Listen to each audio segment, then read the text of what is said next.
Right. Where was I? It's hidden off screen. What's going on, guys? Happy Thursday. We're going to give everyone a couple minutes to trickle on in here.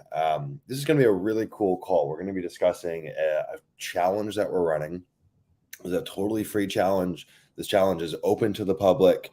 We're going to talk about the rules to this challenge. And actually, I got to go grab my rule book. Give me 1 second. All right. Sorry, guys.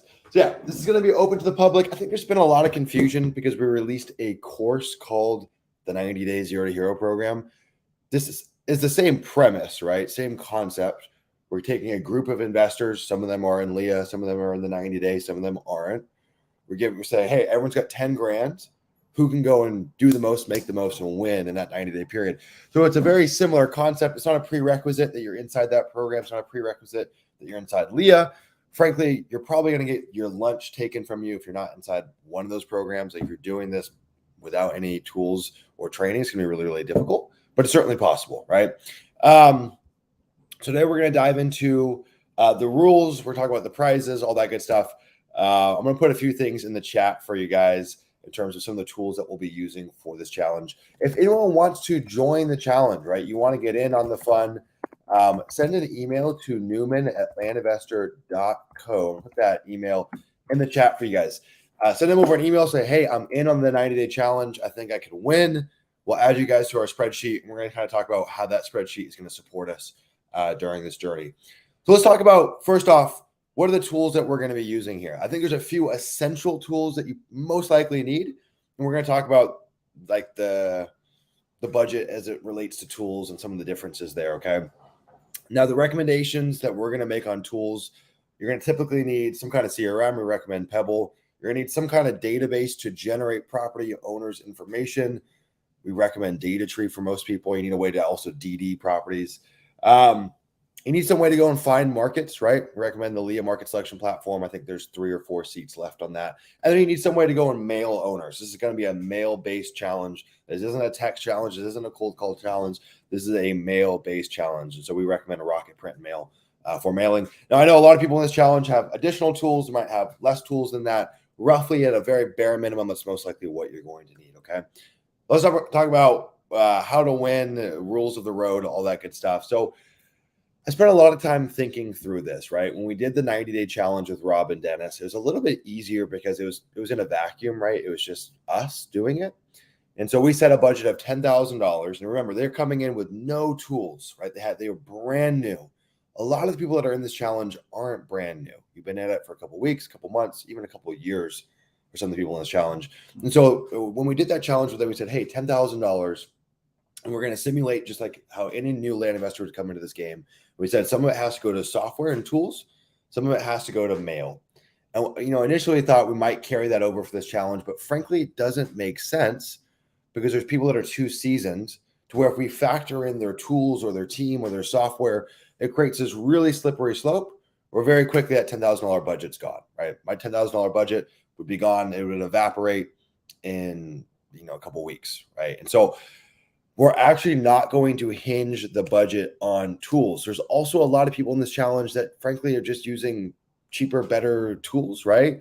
There's some people, just as a hypothetical example, that are on a very expensive plan in Data Tree that are paying, 10 cents a record. And there's some people that are paying 3 cents a record. Like there's just too much to account for there.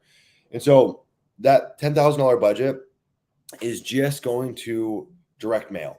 How you guys source your data, what tools you use, the cost of your plans, all that stuff. Frankly, we're not going to count this in here, right? Most people here, this isn't their first time land investing. That really only made sense under the guise of a brand new land investor coming in and us building their business in lockstep over a 90-day period. Really what we're looking here to do is with $10,000 in marketing, who can make the most damage? Who can do the most with it? And yeah, we might see a little bit of a delta in terms of some people have a team, some people don't have a team. That's just the nature of the game. But you can always make up good old-fashioned hustle, right? That can go a long way. Now, I was starting to go through the list of people that had enrolled in this. I think we're over 10 folks now. And I'm like, a lot of the people have been in this business for a while. They have maybe land vision. They have a team. It's going to be too difficult to try to account for that or to remove that. What if you have land vision and you have free data? It's like, well, should we slap you on the wrist for doing a good job and getting a great tool at a discount and getting free data. No, we should incentivize that. You should go through this challenge, and if you get your lunch taken from you, you realize, oh shit, they won because they have better tools. They've been in the game longer. They have a team. Like, we want to incentivize that, not slap people on the wrist for doing the right thing, right? So I don't think it really made sense in this situation. And of course, you as the land investor coming in, if you're undercapitalized, you don't have the tools, you don't have the team, there's nothing to lose. Like, you're not paying anything to get in on this. This is a free challenge. And so frankly, it should be a really good motivating factor just to be in the challenge and just to be gunning for that first place spot. I think good things are going to happen through that. But beyond that, if you do lose, you should look at the person that won and say, what are they doing different that I'm not doing? I think that's more of a valuable learning than us trying to level the playing field and remove everyone's teams and tools and software. I think, frankly, that's just silly, right? I think we're teaching bad behavior at that point. So it is going to play out a little bit different than how we did it inside the initial challenge with Rob and Dennis. I just want to highlight that was for brand new people that have never land invested. I don't think there's anyone on this list that's applied thus far that hasn't land invested before, done a deal, or has tools. So it's a little bit of a different can of worms. If you guys remember in that challenge, 10 grand turned into over $200,000 in 90 days. That's going to be kind of our benchmark, right? They came in brand spanking new. Can we all surpass that 200K? I think it's kind of a good line in the sand. Now, remember, they had each other. They had Rob and Dennis. They had a partnership. So, potentially they're a little stronger than just one person on their own. But there's a much bigger learning curve, and they had a lot more limitations on the tools they could and couldn't use. So it's just something to think about, okay? And also, about $3,000 of their budget went to paying for software and tools and stuff like that, which we're just not counting here.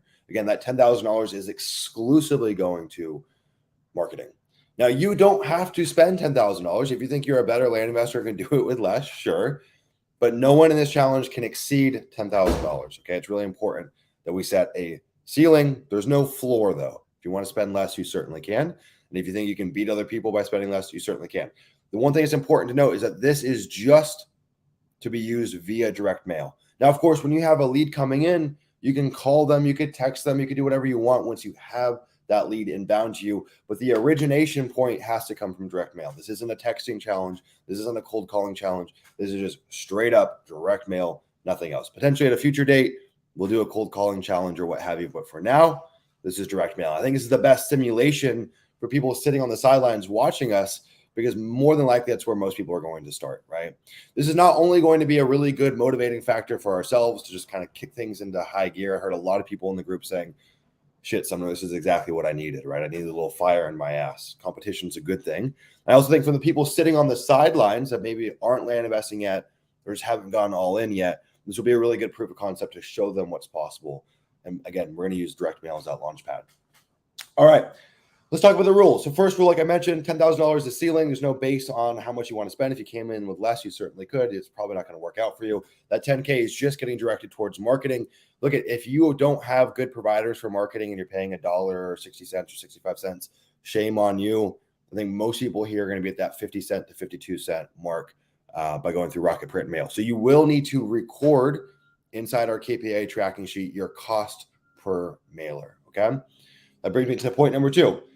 The second rule for this is weekly KPI tracking inside our global tracking spreadsheet. So everyone that's submitted that says, hey, I want to join, you'll be invited into a global tracking spreadsheet that's going to be broken down into 12 tabs, right? And each tab is going to notate a week. And every single week, you are responsible for going and filling in your KPIs. If you don't, you're disqualified, okay? This is not something that you're going to do, backlog and try to do it historically at the end of the 90 days. This must be filled in every single week. And again, we want to reward good behavior. I want to incentivize doing the right thing, AKA tracking your KPIs, reflecting on your KPIs every single week. This isn't something that you say, oh shit, I'm 3 weeks behind, let me go fill in. You'll be done at that point, okay? Weekly KPI tracking. We'll give you guys all the KPIs to track. We're not going to make it over the top. We'll give you guys the KPIs that you need to put in every single week. Number 3, this is important. Because we are using pipeline profit as the gauge, okay? So pipeline profit is going to be our benchmark for declaring a winner. What is pipeline profit? Well, let's just say I acquire 5 deals and each deal has a $20,000 gross profit spread. My pipeline profit is $100,000, okay? That is the gauge that we're going after. It's very unlikely that we're going to be able to send mail, acquire deals, close on deals, sell deals, and close on deals again in a 90-day period. I mean, maybe someone will sell something in that time frame, but you're not going to get cash back into your business in that time frame. It's just too difficult, right? So we're using pipeline profit. I heard a lot of people saying, Sumner, what about ROAS, or what about this? What about this? Frankly, pipeline profit should give us should be a leading indicator for the total ROAS for your campaigns. Theoretically, if we're all hitting that $10,000 budget, unless someone's really underspending, pipeline profit should also directly show us who had the highest ROAS. If we all cap out at 10 grand and I make 300K and you make 500K, well, we know your ROAS is stronger. There's a few other kind of variables in terms of your price per mailer, all that stuff. But for the most part, that's going to be pretty much the leading indicator. So the marker of who's in first, second, third, whatever it may be, is going to be pipeline profit. Now, like I said, rule number 3 is all comps must be validated by a realtor, because here's the thing, pipeline profit is relatively subjective. You might look at a deal and say, oh, this is worth 100K all day long in spread. A realtor might look at it and say, that's 50K all day. And I might say it's 40K all day, right? So we do need some kind of third party to help proof our comps, right? Doesn't mean that a realtor is going to be the source of truth, but we do need some kind of outside party, because again, the incentives are misaligned here. The incentive for you is to juice up the comps to try to float really good numbers for pipeline profits. We do need some kind of outside validation. If we see anything that strikes us as odd in the KPIs, we will ask you to give us the APN, and we'll probe further and we'll give it our own fact check. A lot of this is going to be based off the honor system, but if there's something that kind of triggers us, we'll reach out and go and look at it. John, do you have to have your end buyer locked in or under contract? Nope, just deal in your pipe. So we're talking just about acquisitions. So I acquire 5 deals. Yeah, you got it. Just saw your second message. A little bit of a latency there. So yeah, it's just too unlikely. Then all of a sudden this becomes a game of disposition skill set. This is really a market selection, a pricing, and an acquisition game, right? This is really what we're optimizing for here. And these are the skills that if you're a new land investor, will move the needle way faster than dispo skills. A lot of what we do on dispositions is kind of out of our control. Frankly, like the bulk of the disposition work happens with the markets that we decide to work in, the deals we say yes or no to, and the prices we say yes or no to. And so that'll kind of, as a byproduct, flow into dispo. But it's just very unlikely. I mean, like we're talking about locking up deals, closing deals, listing deals, closing them again, and then getting money in their bank account. It just takes way too long. So yeah, comps need to be validated by a realtor. All exit strategies are welcome. This is important to note. This isn't just a cash flip game. There is an asterisk there. We can do assignments. You could do double closes. You could put together subdivide inventory. All exit strategies are welcome, minus owner finance. We're not going to count owner finance as your pipeline profit, because frankly, you could throw out some really, really big numbers, right? So owner finance is going to be the one strategy that we're putting on the sideline. Now, I want you to understand that this is actually a good thing, because you're going to see how this ties into different marketing KPIs, right? If you say, Sumner, I'm going to take a double close and assignment angle, you'll be able to convert more leads off of less mail. So your yield per deal for mailer is going to be a lot higher, but your net per deal is going to be way lower, right? Versus someone like me, I might say, hey, I'm only trying to land one subdivide deal. And so all my 10,000 mailers are going after just trying to find one deal. And that deal could net me 300, 400, 500K, whatever it may be, right? So I like the idea of opening this up to different exit strategies to see which one rings true, right? I think the best approach here is going to be somewhere in the middle, where you're not closed off to value add deals, you're not closed off to double closes, but you're really optimizing for your bread and butter flips. I think you're going to do much better, opposed to offering 80% on all your blind offers, trying to get as many deals for as little mailers as possible, trying to convert a small spread on each one of those deals, or the alternative of going after really, really big properties where you just need more mail to get a deal, okay? So all exit strategies are welcome. I think it's going to make the challenge really exciting. I think it's also going to force you to look at deals in a creative fashion, right? I want to get everyone out of the habit of just looking at things in terms of a standard cash flip. Usually there's more opportunity than just buying it, closing it, flipping it. But owner finance, we are going to exclude for the sake of this challenge. It's just a little too confusing. So you're going to have to underwrite it as if it was a cash flip. This is obvious. No fudging your numbers.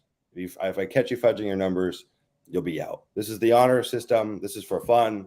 Yes, there's some money as a prize, but ultimately this is for fun. Let's be gentlemen and gentlewomen about this sport. Let's enjoy it. Let's have fun. Let's use the honor system. Okay, so this is I don't want to trip you guys up here, but this is an important point. Just like all exit strategies are welcome, all offer strategies are welcome as well. The only ask is that we notate that inside our KPI. So if you say, Sumner, I'm going to try something totally crazy. I'm going to try to get as many leads as possible. I'm going to create a lot more work on the acquisition side. Sure, you can send neutral letters. Or if you want to kind of toe that line and send ranged offers, you can. If you want to be a little more streamlined and send blind offers, you certainly can. Then again, it's going to be really cool to see how this data plays out. In some respect, this is really just like one big experiment, right? And if we track our KPIs accordingly, we can actually glean really cool information. Just the only ask there is that you record it correctly. And same thing for exit strategies. Based on the deals that we're putting in our KPI tracking sheet, you need to notate what's the exit strategy here, right? Number 7, old leads don't count. This should be obvious, right? A lead that comes in during the challenge but originated from a mailer 3 months ago does not count. Those leads need to originate from mail during this period. So we can't go and convert old leads or stuff in our pipeline that's old, okay? One thing that I really recommend to everyone is create unique tracking codes for all mailers within this time period, right? So you might call everything 90A123, 90B123 for each mailer. And that way we can just cleanly track, hey, all these stuff that's tagged with the initial 90, we know that's originating from this 90-day challenge. And you can just do like an A, B, C, D, E sequence with numbers that cascade down. It's probably the simplest thing to do. That's going to make tracking a lot easier for you guys. Other than that, that's it, right? We're going to keep this pretty lean and mean. We're going to keep it simple. We will be doing ad hoc calls here on YouTube. We will be inviting all members that are participating in this challenge to join us on these calls on YouTube. You can come in and join us here live. You don't have to be in the chat. I think it'll be fun to talk about everyone's experience as we're going through this. We'll keep you guys abreast as that unfolds while we're in the challenge. Outside of that, the only thing that you're responsible for on a weekly basis is tracking your KPIs. And again, we'll provide that KPI tracking sheet for y'all. Any questions? If you guys have questions, throw them in the chat. I'm happy to go through them with you. I think this is going to be a really cool challenge. I don't know if I mentioned this, but I will be partaking in it as well. So maybe I'll get smoked. Maybe we'll do well. Who really knows? Of course, I have a bit of an advantage, right? I have a team. I have more relevant experience than most. You'd expect that I should come out somewhere close on top, but maybe I don't, right? My hunch is the folks that have focused on building a business, creating the systems, putting the people in place should fare better than everyone else, as well as the folks that just have better tools. And that's not a bad thing. That should puts us in the direction of saying, this is like definitive evidence that this works. So I'm going to make that my North Star. I'm going to work towards that. All right, guys, let me throw I'm just going to throw a reminder here in the chat, Newman@landinvestor.co for those that want to get involved.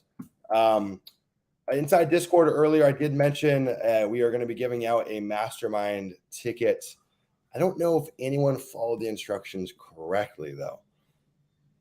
You guys can correct me if I'm wrong, but I'm pretty sure no one followed the instructions correctly. If you did, you can send me an email at Sumner@landinvestor.co to show me that you did it correctly. But as I can see, no one did it correctly. As you guys know, though, our mastermind is going down October 28th, 29th in Las Vegas of this year. It's going to be really, really cool. I've been spending the last couple of weeks ironing out the guest speaker list. I'll give you just kind of like the sneak peek. And this isn't everything, but we got folks coming on talking about wealth building strategies. We're talking about like, hey, you're creating all this cash flow in your land business. What do you go and do with that cash flow? So talking about kind of like the next step, going from, okay, you're making money to you're building wealth. They're also going to be talking about like some creative finance strategies in terms of how you can actually acquire wealth building assets through more creative angles for acquisitions, which we all love. Talking about entitlements, land development, rezoning, subdivides, just big value add deals, how to go after them, the KPI differences, the mindset differences, just the total processing. A lot of people here have a lot of curiosity around like, if I wanted to go and rezone a property from agriculture to commercial, what would that look like? How long would that take? What would it cost? what are the expectations in terms of what I could make. And so just getting insight from someone that's actually doing that is going to be really cool. For all Leah members too, next Monday, we've got a really cool guest speaker coming on, actually talking just about that, separate than who's speaking at the event. But that's going to be really cool.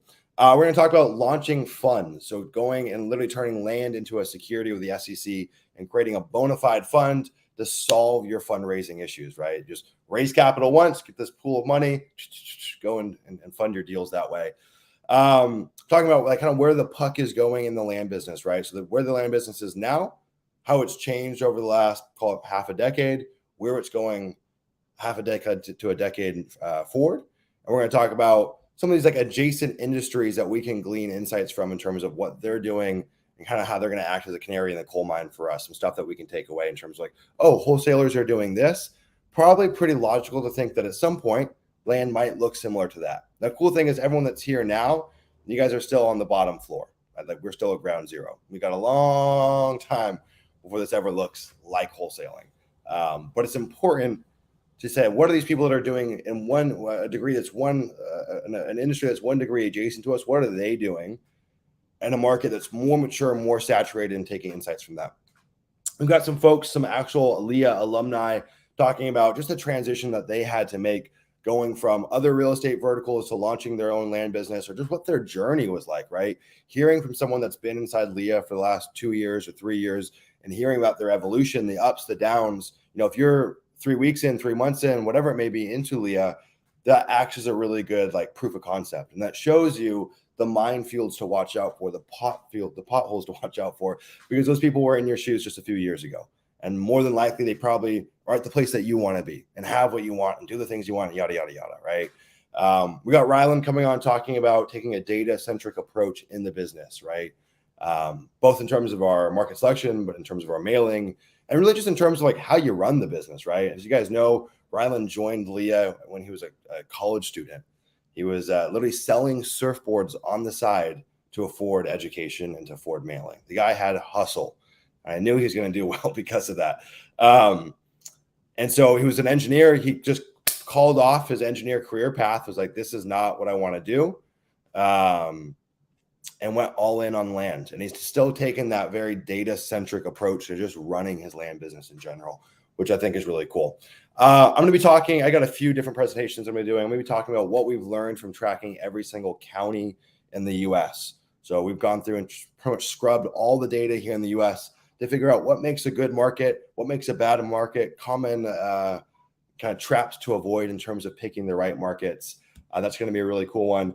I'm going to share my full backstory in terms of my absolute origin story in the land business and my entrepreneurial journey and just the hell that I've been through to get here and all the ups and the downs.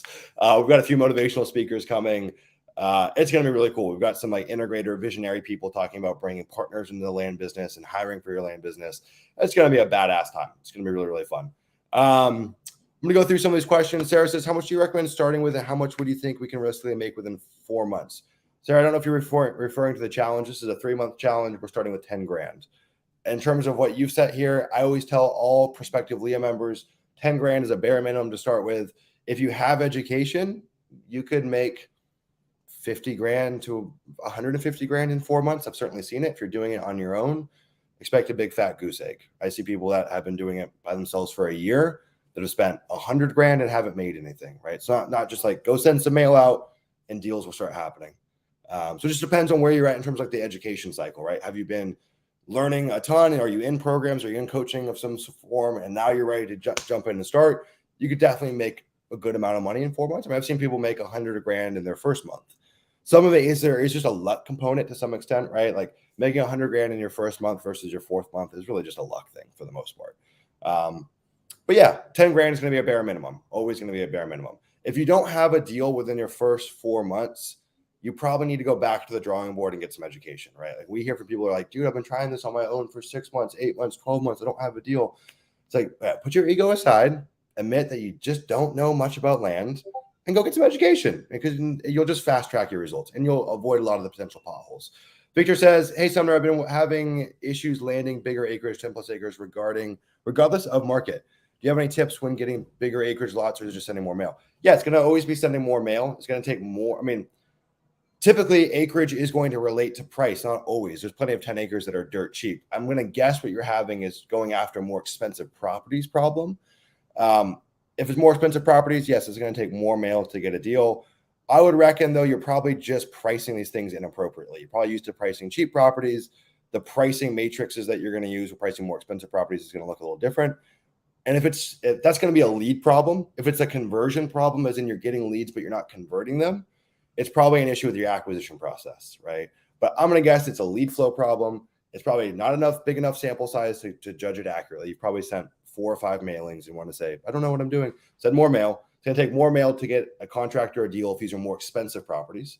And your pricing might be off, right? You might be pricing them at 30%. But if there's a $50,000, $100,000 property, we got to be much more competitive with our offers because these owners have options, right? They typically don't need to fire sale their properties. If it's not a pricing thing, though, there's nothing that's going to be different about pricing a 10 acre versus a 5 acre versus a 1 acre if prices are equal.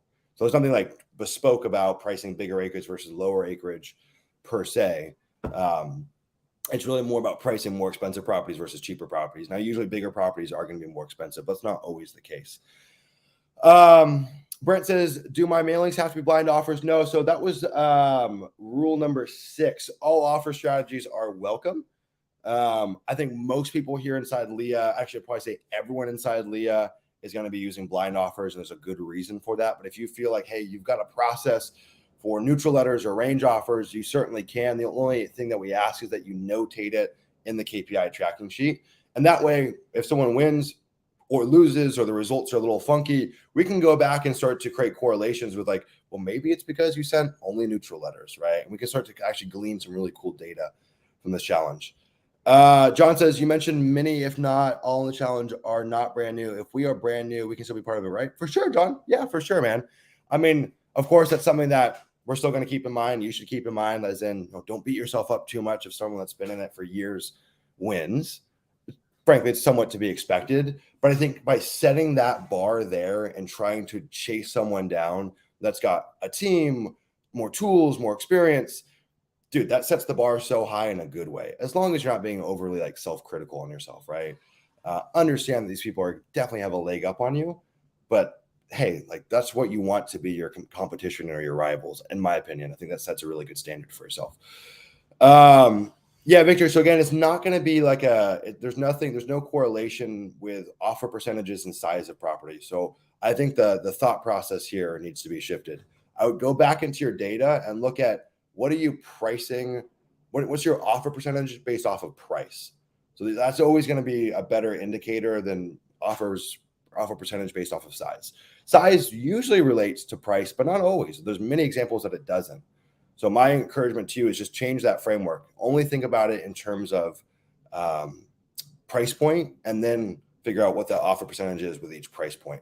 But there's nothing in terms of like, hey, you got to price 10 acres of this and 40 acres of this and 50 acres of this. It's just subjective to the prices of those markets. You go out to Mojave County, Arizona, you can find a 5 acre for like $1,200. You go out to Sedona in Arizona, you can find a 5 acre for $500,000. So it's not dependent on size. It's very much dependent just on price. All right, guys. Well, appreciate everyone being here. Again, if for y'all that want to join, Newman@landinvestor.co, I put it inside the chat. I also shared it in the chat, the tools that we'll be using on this challenge.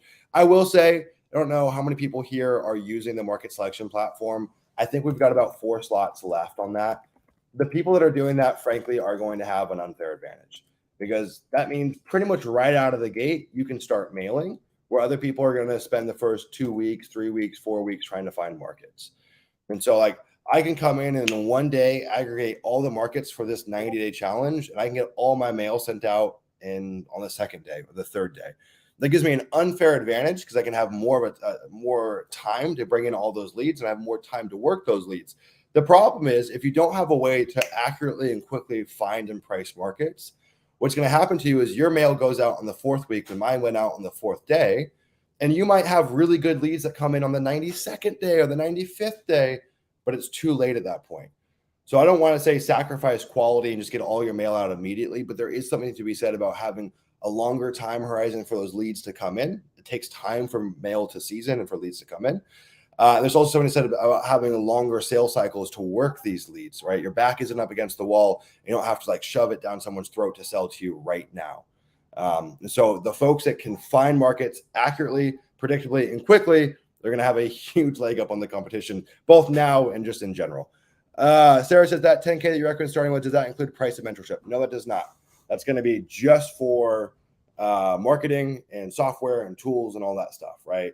That cost of education, all that stuff can float a lot. It really, really depends on what route you're going. Now, you could go and get like the Leah program or the 90 day zero to hero program for $1,800, right? That's going to be a good launch pad. But that's just kind of like the tip of the iceberg. It's going to go show you how to get half a dozen deals, a dozen deals. And then there's going to be other issues that you run into, right? Something like the Leah program, the actual Leah group coaching program, as it stands, is a $10,000 program. It's a 12-month group coaching program. Frankly, it's not for everyone at every different point in your journey. I think the best kind of stair-stepping pattern is to go and say, hey, I am brand new. I'm going to go take like the Leah 90-day zero to hero program. I'm going to go figure out, do I even like this business, right? Do I even like this business? I'm going to go do a few deals with minimal commitment, right? You put $1,800 into education. And then from there, if you've done half a dozen deals, you say, look, I really want to take this business seriously. And I want to go from solo operator to 7-figure land investor. I want to build a big business, have a team. I want cash on autopilot with or without my involvement. Then you dive into Leah, right? You go into the Leah group coaching program. I think that's a better method. I also think us as the educators, we really want to work with people that are gung-ho on building a business. We don't want to work with people that are still kind of 1 foot in, 1 foot out, non-committal. I need to make some money really quick. It's like Leah is really just for folks that are like, hey, we're thinking long-term. We're thinking decades, not years. We're thinking about building really big businesses. And so for where you're at, Sarah, I'd say a better place to start is go through the 90-day zero to hero program, go do a few deals, figure out if you like this, and let the business pay for your education, right? But do not try to go do this blind on your own. It's just going to be way more costly. Michael says, do we have to start picking markets after the challenge starts? I already have some counties ready to go. Mike, there's nothing I can really do to enforce that. Frankly, if you've got counties ready to go, that's fine. So let's talk about next steps here, right? We're going to give everyone until Sunday. Sunday will be the cutoff to join, and Monday is the go live dates. So when the clock strikes midnight or 12:01, from Sunday to Monday, the clock starts and you can begin.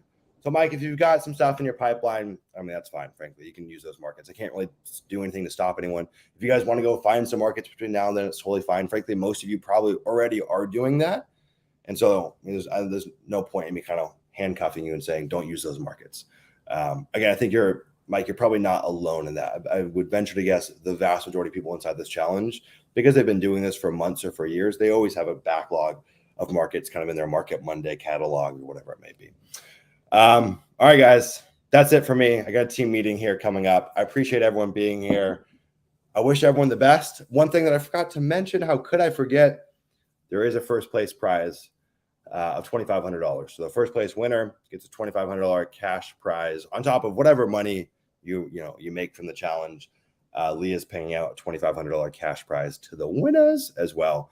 I will say that prize is not eligible to go to me. So that's just important to know. If I get first place, I do not get the prize.